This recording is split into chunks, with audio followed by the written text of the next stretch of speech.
श्रीगुरून् वैष्णवांश्च श्रीरूपं साग्रजातं सहगण रघुनाथान्वितं तं सजीवम् साद्वैतं सावधूतं परिजनसहितं कृष्ण चैतन्य देवं श्रीराधा कृष्णपादान् सहगण ललिता श्रीविशाखान्वितांश्च।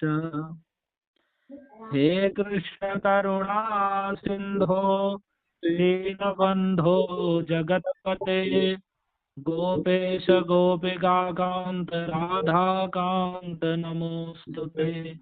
तप्त कांचन गौरांगी राधे वृंदावनेश्वरी वृषभानुसुते देवी प्रणमामि हरिप्रिये। नमो महावदान्याय कृष्ण प्रेम प्रदायते कृष्णाय कृष्ण चैतन्य नाम्ने गौरत्विषे नमः।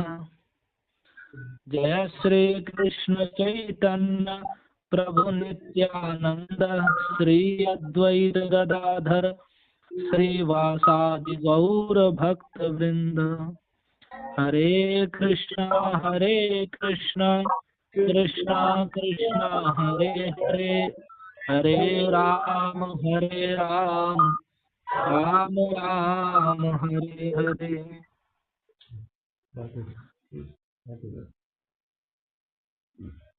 ओम नमो भगवते वासुदेवाय।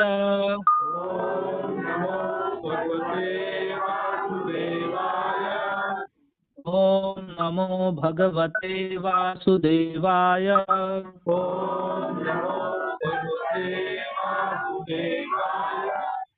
ओम नमो भगवते वासुदेवाय।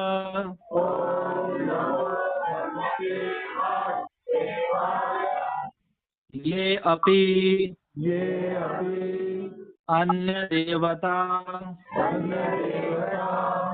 भक्ता यजन्ते श्रद्धयान्विता तेऽपि मामेव कौन्तेय यजन्ति अविधिपूर्वकम्। येऽप्यन्य देवता भक्ता यजन्ते श्रद्धयान्विताः तेऽपि मामेव कौन्तेय यजन्त्यविधिपूर्वकम्। हरे कृष्णा। तो आप सभी ध्यान से सुन रहे होंगे। जी हाँ। तो हम अभी तक पिछले जितने भी रविवार के कीर्तन हुए हैं उन सब में विशेष रूप से ये हमने सुना है कि कृष्ण पूर्ण पुरुषोत्तम स्वयं भगवान है। सारा जगत सारे देवता और जो भी कुछ जगत में है पूजनीय है जो भी कुछ है वह सब कुछ उनके ही अंदर है उनके ही भीतर है। उनसे बाहर उनसे स्वतंत्र कुछ भी नहीं है। सब जो भी कुछ है उनकी सत्ता के कारण ही है। किसी की स्वतंत्र कोई सत्ता या कोई सामर्थ्य या शक्ति कुछ भी नहीं है। जिस प्रकार एक राजा का ही शासन में राजा के राज्य में ही राजा के शासन या राजा की शक्ति के अंतर्गत ही उसके अंदर जितने भी मंत्री या कर्मचारी जो भी होते हैं उनकी शक्ति या उनका सामर्थ्य होता है। उनका स्वतंत्र सामर्थ्य नहीं होता। राजा ने जो पद या शक्ति दी है उसके अनुसार ही वे शक्ति सामर्थ्य दिखाते हैं और वह शक्ति सामर्थ्य भी राजा का ही होता है। उनका स्वतंत्र नहीं होता। जैसा कि हम संसार में देखते हैं कि कोई व्यक्ति उस पद को प्राप्त कर लेता है तो जब तक राजा ने उसे उस पद पर रखा है तब तक रहता है। लेकिन यदि उसे उस पद से हटा दे या जब वह रिटायर हो जाता है तब वह फिर उसके अंदर वह शक्ति सामर्थ्य नहीं रहता है। तो इसका जो भी शक्ति सामर्थ्य है वो राजा के द्वारा दिया हुआ रहता है। तो उसके अंदर जो शक्ति सामर्थ्य है वो भी आ जाता है। कुल मिला के सारा शक्ति सामर्थ्य राजा का ही होता है, जो विभिन्न कर्मचारियों या मंत्रियों या जितने पदाधिकारी हैं उनमें दिख पड़ता है। उसी प्रकार से हमने सुना अनेक शास्त्रीय प्रमाणों के आधार पर सत्क्रिया शाब्दिका से, जिसे गोपाल भट्ट गोस्वामी ने विभिन्न प्रमाण बताए हैं, कृष्ण परमेश्वर है, सब कुछ उनमें ही है। तो उसी उनकी पूजा कर लेने पर, उन्हें पसंद कर लेने पर, उनकी भक्ति करने पर सबकी पूजा हो जाती है। अलग से किसी को पूजने की कोई आवश्यकता नहीं रहती, सभी संतुष्ट हो जाते हैं। तो इसलिए जो भक्त हैं, जो कृष्ण भजन कर रहे हैं, उसे ये सोचकर कि अन्य देवता रह गए, अन्य किसी की पूजा रह गई, वो असंतुष्ट हो गया, उसका केवल ये मनोधर्म है। जो हरि नाम जप रहे हैं, कृष्ण भजन कर रहे हैं, उन्होंने सबकी पूजा कर दी है, क्योंकि उन्होंने जल में पानी सींच दिया। ये जो है ना, ये भगवद गीता के अध्याय 9, जिसे प्रभुपाद ने परम गुह्य ज्ञान नाम दिया है, गुह्यतम ज्ञान जिसे भगवान कह के सुना रहे हैं, उसका 23वां श्लोक है, जिसमें भगवान साफ कह रहे हैं, ये अपने अन्य देवता भक्ता यजंते श्रद्धान्विता, कि हे कुंती पुत्र, जो लोग अन्य देवताओं के भक्त हैं और उनकी श्रद्धा पूर्वक पूजा करते हैं, वास्तव में वे भी मेरी ही पूजा करते हैं, किंतु वे यह त्रुटिपूर्ण ढंग से करते हैं। अर्थात यह उनकी पूजा अविधि पूर्वकम, अविधि पूर्वक है, विधि पूर्वक नहीं है।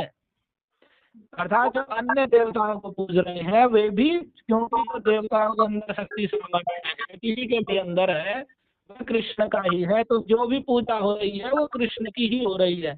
लेकिन क्योंकि वे भगवान के परमेश्वरता आदि को नहीं जानते हैं और उन भिन्न भिन्न देवताओं को ही सब समझते हैं, इसलिए वह उनकी पूजा अविधि पूर्वक है, त्रुटिपूर्ण ढंग से है।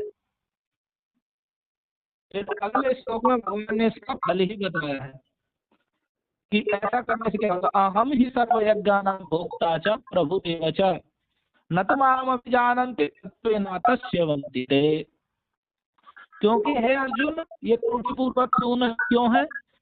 क्योंकि मैं ही समस्त यज्ञों का भोक्ता हूँ तथा स्वामी हूँ। सर्वयज्ञानां, जितने भी यज्ञ हैं, ज्ञान यज्ञ, ध्यान यज्ञ, योग यज्ञ, तपस्या, को भी कुछ है, सबके भोक्ता कृष्ण है और स्वामी भी कृष्ण ही है। यानी उन्हें ग्रहण भी कृष्ण ही करते हैं, फल भी वे ही प्रदान करते हैं। न तो माम जानती, जो लोग इस मेरे वास्तविक दिव्य स्वभाव को नहीं जानते, तत्वे नातश्यवंति थे, अतः वे नीचे गिर जाते हैं, यानी वे अधपतित होते हैं। वे जन्म मृत्यु जरा व्याधि के बंधन से छूटकर भगवान के नित्य धाम वैकुंठ जगत को प्राप्त नहीं करते, बल्कि वे इसी जगत के आवागमन में लगे रहते हैं। तो यहाँ पर प्रभुपाद ने तात्पर्य में बताया है, श्री कृष्ण का कथन है, जो लोग अन्य देवताओं की पूजा में लगे होते हैं वे अधिक बुद्धिमान नहीं होते। यहाँ भगवान कह रहे हैं, यद्यपि ऐसी पूजा अप्रत्यक्षतः मेरी ही पूजा है, अर्थात प्रत्यक्ष रूप से मुझे ना पूज के मेरी ही शक्ति या मेरे ही द्वारा जो व्यवस्था है उसे पूजा जा रहा है, लेकिन चूंकि वे मुझे नहीं जानते कि मैं ही सब कुछ हूँ, तो इस कारण से भगवान की अप्रत्यक्ष रूप से पूजा होने पर भी वह त्रुटिपूर्ण है। जैसे कि उदाहरण प्रभुपाद ने कि जब कोई मनुष्य पेड़ की जड़ में पानी न डालकर उसकी पत्तियों और टहनियों में पानी डालता है, तो वह इसलिए ऐसा करता है क्योंकि उसे पर्याप्त ज्ञान नहीं है या वह नियमों का ठीक से पालन नहीं करता। इसी प्रकार शरीर के विभिन्न अंगों की सेवा करने का अर्थ है पेट में आमाशय में भोजन की पूर्ति करना। उसी तरह सारे देवता भगवान की सरकार के विभिन्न अधिकारी हैं तथा निर्देशक हैं। मनुष्य को अधिकारियों या निर्देशकों द्वारा नहीं, अपितु सरकार द्वारा निर्मित नियमों का पालन करना होता है।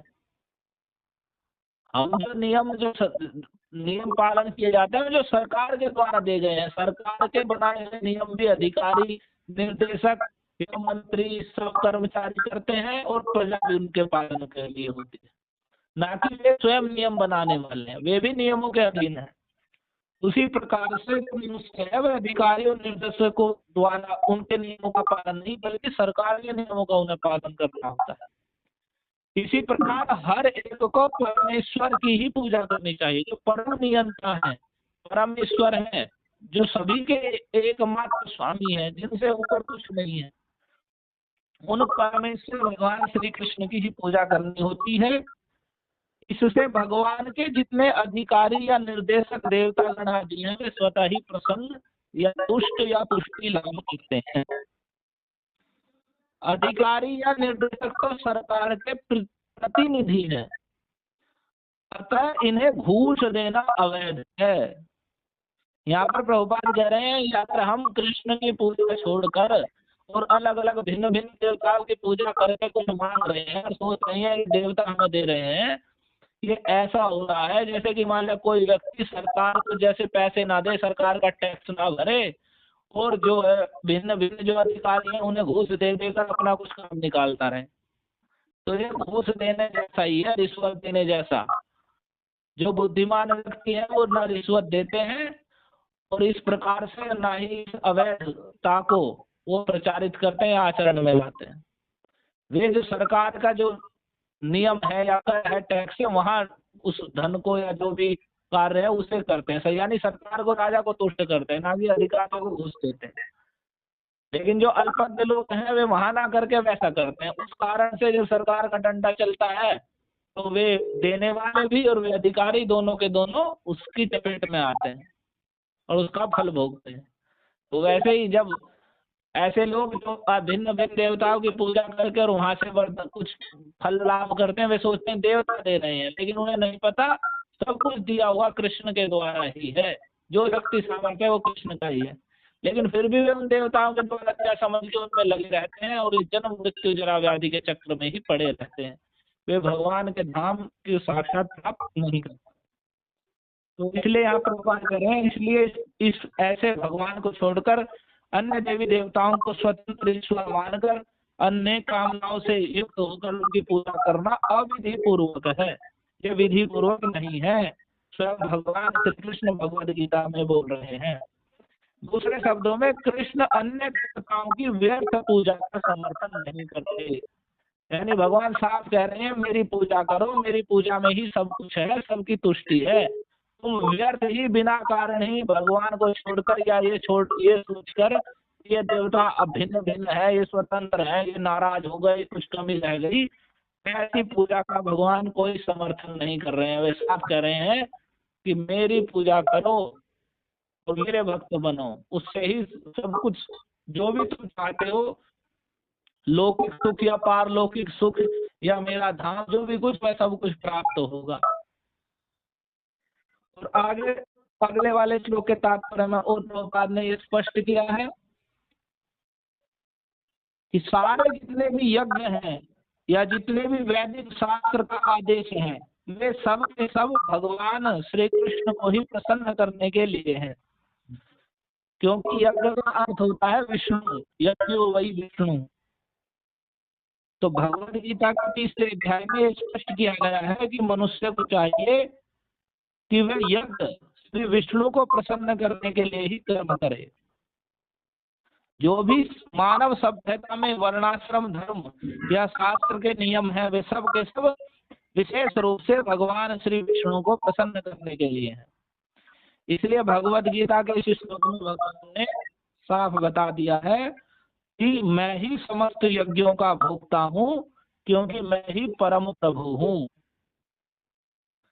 लेकिन जो कम बुद्धि वाले हैं और इस सत्य से अवगत नहीं है या अपने मन की चंचलता से इधर उधर भागते ही रहते हैं, वैसे लोग क्षणिक लाभ के लिए, थोड़े लाभ के लिए, मेरा ये हो जा, मेरा ये अटक रहा है, ये हो जा, मेरा काम अटक जा, ये हो जा, वहां हो जा, ये हो जा, जरा जरा कैसे लाभ के लिए, मेरी भैंस दूध नहीं दे रही, भैंस दूध दे दे, मेरा ये हो गया, थोड़ा सा बुखार हो गया, बालक को बुखार उतर जा, ये हो जा वो हो जा, छोटी छोटी चीजों को ले लेके बुद्धि होने के कारण वे अन्य देवताओं को पूजते हैं। तो वे और स्वयं भगवान की शरण ग्रहण नहीं करते, वे यही क्षणिक लाभों को पूजने के लिए ये अनेक प्रकार के पूजा पाठ इन सब में ही भगवान की भक्ति को छोड़कर इन सब में ही लगे रहते हैं। इसलिए कहते हैं अतः वे इस संसार में आ जाते हैं, इसी संसार में गिर जाते हैं और उन्हें जो जीवन का लक्ष्य है मनुष्य जीवन का वह उन्हें प्राप्त नहीं होता, बल्कि वे 84 लाख योनियां ही अपने कर्म फलों के भोग स्वरूप उन्हें वे ही प्राप्त हो जाती हैं। वे ही पुनः मनुष्य, पशु या पक्षी कुछ भी जो योनि है उन सब योनियों को प्राप्त करते हैं। इसे कहते हैं अवंती, वे गिर जाते हैं और उन्हें जो जीवन का लक्ष्य है विशेषकर मनुष्य जीवन का कि वह इस जन्म मृत्यु जरा व्याधि इन अनेक प्रकार की 84 लाख योनियों को भटकना छोड़कर भगवान के चरण कमलों को प्राप्त कर ले, वैकुंठ जगत को प्राप्त कर ले, वह उन्हें वह लक्ष्य है जो ऐसे क्षणिक लाभों से प्रेरित होकर अनेक देव पूजा अनेक देवी देवताओं को पूजते रहते हैं, उन्हें ही स्वतंत्र ईश्वर मानते हैं, तो वे जीवन का लक्ष्य लाभ नहीं करते, वे इसी संसार में पड़े रहते। यहाँ पर भगवान एक बड़ी सावधानी की बात और बड़ी सुंदर बात कह रहे हैं, इसे बड़े ध्यान से सुने। यदि किसी को अपनी भौतिक इच्छा की पूर्ति करनी हो,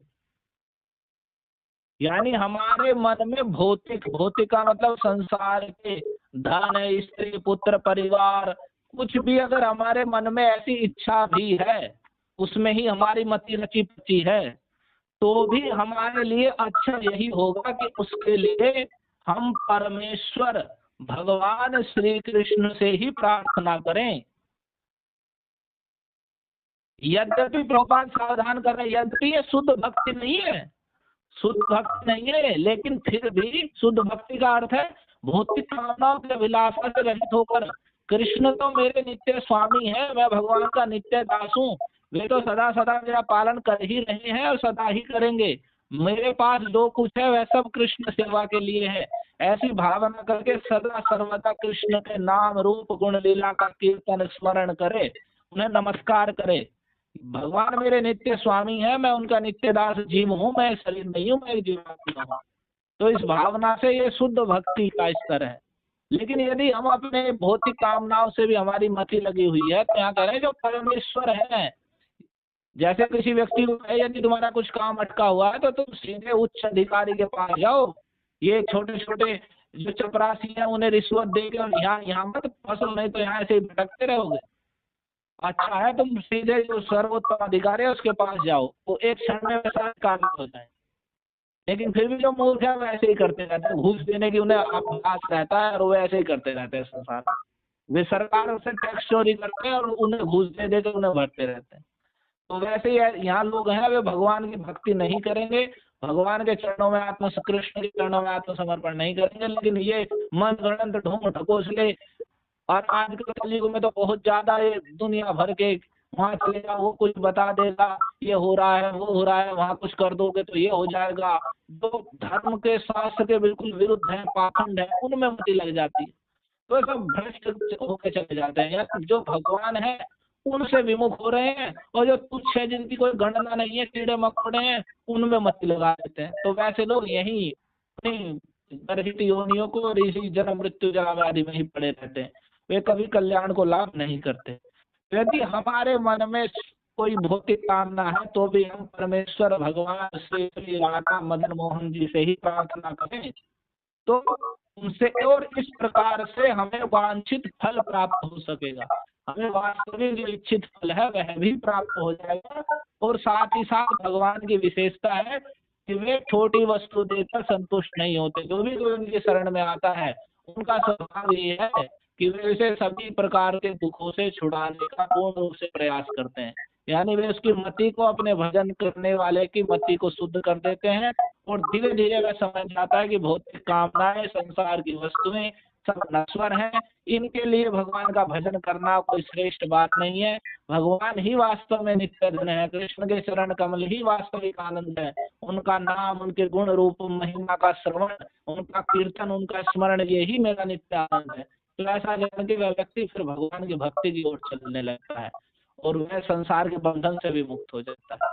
तो ये भगवान की विशेषता है, यानी भौतिक कामनाएं भी पूर्ति होती हैं और भगवान के चरण कमलों की ओर भी उन्नति होती है, भगवत प्राप्ति भी होती है। लेकिन जो अन्य देवी देवताओं को पूजते हैं अपनी भौतिक कामनाओं से, उनके लिए ऐसा नहीं होता, बल्कि उनकी वे कामनाएं और बढ़ती जाती हैं और उनके मन और बुद्धि उनसे व्याप्त होकर वे इसी संसार में जन्म मृत्यु जरा व्याधि अनेक योनियों का भ्रमण, कभी उच्च लोक में, कभी निम्न लोक में, कभी पशु तो कभी मनुष्य और कभी पक्षी और कभी जलचर, कभी थलचर, कभी नभचर, इनमें ही भटकते रहते हैं। तो हमें यही जानना है इसे दृढ़ता से कि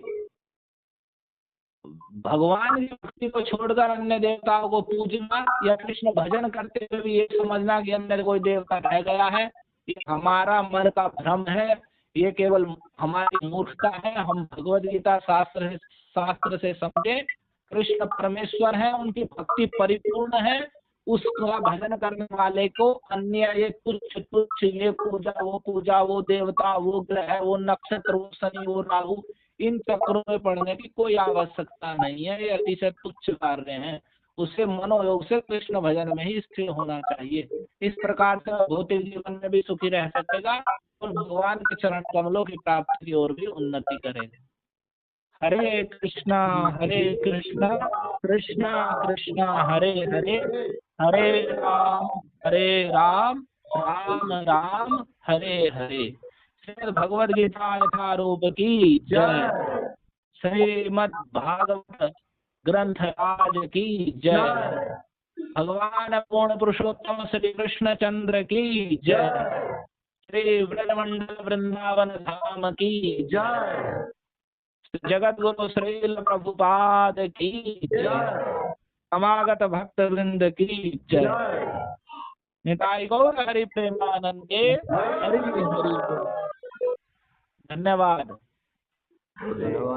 हरे कृष्णा। हरे कृष्णा जी। धन्यवाद।